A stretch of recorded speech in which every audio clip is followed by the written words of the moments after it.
층간소음으로 칼부림이 나는 요즘 세상. 우리나라만큼이나 일본도 생활소음에 시달리고 있다고 하는데요. 특히 일본은 층간소음보다 옆집의 생활소음이 그대로 들리는 벽간소음이 더 심하다고 합니다. 일본에서는 도시전설처럼 전해지는 벽간소음 괴담도 꽤 많지요. 205호에 사는 아저씨는 근처 전문학교에서 교사로 일합니다. 가족은 요코하마에 있고 첫째 아들은 오사카에서 대학교에 다닙니다. 퇴근이 늦어 저녁 9시쯤에 세탁기를 돌리죠. 말투가 매우 정중하고 지적입니다. 저는 한 번도 이 사람과 대화를 한 적이 없습니다. 나는 지금 1층짜리 건물에 살고 있으며 이 건물엔 모두 6개의 집이 있다. 입주자는 나와 다른 입주자 단 2명. 밤이면 다른 입주자의 코 고는 소리가 들린다. 나는 106호에 살고 다른 한 명은 101호에 산다. 이 괴담은 일본 임대주택회사로 유명한 레오팔레스 거주자들 사이에 전해지는 벽간소음 괴담인데요. 일명 레오팔레스 괴담이라고 불리는 황당하고도 소름 끼치는 벽간소음 괴담은 또 있습니다. 초인종 소리가 들려서 현관문을 열었더니 새 칸 건너 집이었다. 옆집에서 티슈 뽑는 소리가 들린다.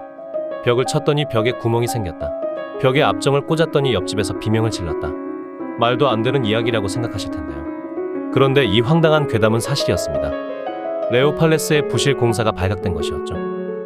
다들 벽이 너무 얇아 벽간 소음이 발생했다고 생각했지만 사실은 벽이라고 할 만한 게 아예 없었습니다. 심지어 천장은 벽은커녕 소음 방지용 방화벽이나 연통도 없이 금속 프레임으로만 마감되어 있었는데요. 레오팔레스는 이런 아파트를 일본 각지에 무려 2,600여 개나 지었다고 합니다. 현실이 괴담보다 더 소름 끼치고 무서운 것 같습니다. 벽을 타고 전해지는 소름 끼치는 이야기. 비단 일본만의 이야기는 아닙니다. 우리나라에도 유명한 벽간소음 괴담이 있는데요. 오래되었지만 벽간소음 괴담으로 여전히 많은 사람이 기억하는 이야기이기도 합니다. 내가 대학 신입생 때 겪었던 일이야.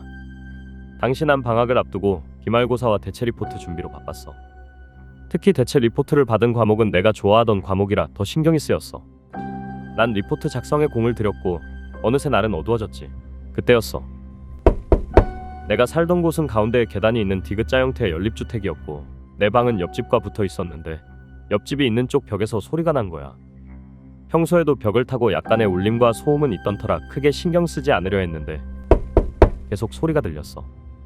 옆집은 가끔 인사만 하는 사이였는데 중년 부부가 일찍 주무시는 편이라 밤에는 조용한 편이었어. 소리는 계속 규칙적으로 들려왔고 좀 이상하다는 생각이 들긴 했지만 난 리포트 마감이 얼마 남지 않아 초조했어. 결국 난 너무 짜증이 나서 주먹으로 벽을 세게 내리쳤어. 그러자 쿵쿵거리던 소리가 사그라들었고 난 리포트를 마저 마무리하고 잠에 들었어. 다음날 새벽 6시쯤 밖에서 웅성거리는 소리에 눈을 떴어. 현관문을 열고 나가니 경찰이 다가오더라. 여기 사십니까? 잠시 실례하겠습니다. 그중 한 형사가 나를 한쪽에 데려가더니 조심스럽게 물었어. 혹시 어젯밤에 이상한 걸 보셨거나 이상한 소리를 들으신 적 있나요? 난 무슨 일인지 알아야 답을 할 거 아니냐고 했지. 그러자 형사가 잠시 머뭇거리더니 어젯밤 옆집 부부간에 불미스러운 사건이 발생하여 남편이 아내를 살해한 뒤 자수하였습니다. 현재 용의자는 경찰서에서 조사 중이니 걱정하지 않으셔도 됩니다. 사건 조사를 위해 어젯밤에 목격하신 장면이나 들으신 내용이 있다면 협조 부탁드립니다. 난 잠시 멍해 있다가 어제 쿵쿵 소리 들었던 걸 이야기하고 리포트 메일 보낸 시간을 보고 대략 시간을 말해줬어. 이틀 뒤 형사에게 전화가 왔어. 형사는 메일을 보낸 시간이 맞는지 벽을 두드리던 소리는 언제부터 얼마나 들렸는지 왜 나가보지 않았는지 묻더라고.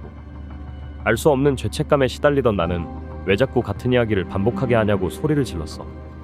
그러자 형사가 곤란한 목소리로 대답하더라.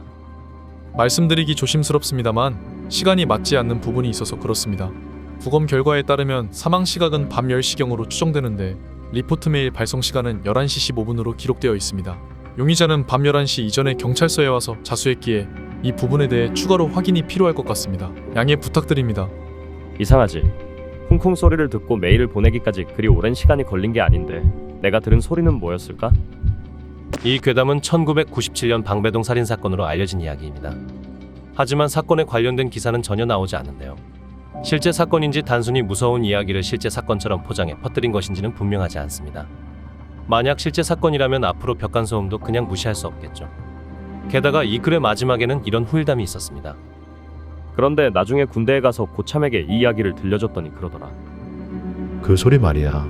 차라리 귀신이 낸 소리라고 생각하는 게 낫지 않냐?